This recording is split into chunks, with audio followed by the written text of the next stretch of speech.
Prepare yourself. It's time for another awful, spooky wrestling moment. Watch if you dare.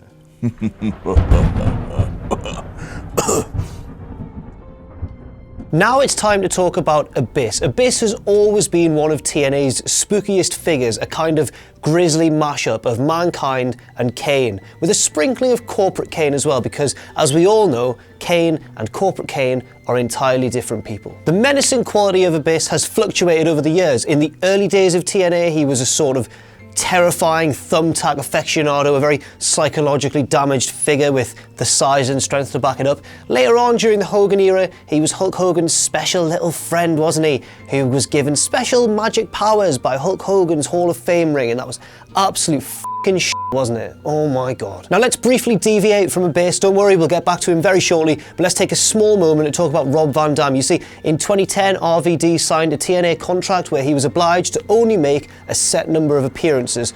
The sort of guy you'd bring in for a special attraction match or two, certainly not the sort of guy you'd want to make TNA World Champion. They made Rob Van Dam World Champion. He defeated AJ Styles on a random episode of Impact with no build whatsoever. Rob Van Dam was the champion. Idiots!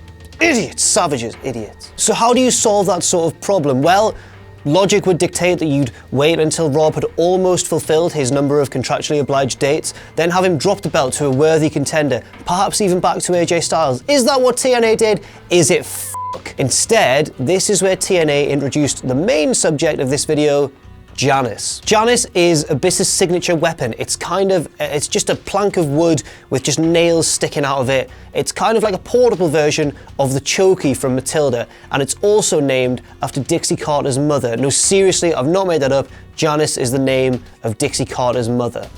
Naming your signature weapon after your boss's mum, bit disturbing, Abyss, mate, come on now. Abyss jumped the champion, RVD, backstage with Janice, and RVD was fucked up. He looked like he'd been in a meat grinder. He looked like a horror movie villain. The cameras found him backstage, face down, an ungodly amount of fake blood spread over him, unconscious completely, looked like a corpse, looked dead. He was forced to drop the belt. This was TNA's special way of getting him to vacate the belt.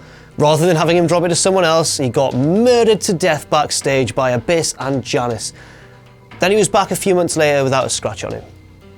That's all the time we've got today for awful spooky moments. I'm sure you'll agree that one was both awful and spooky. Check back tomorrow for yet another awful spooky moment, and until then, I'll see you soon.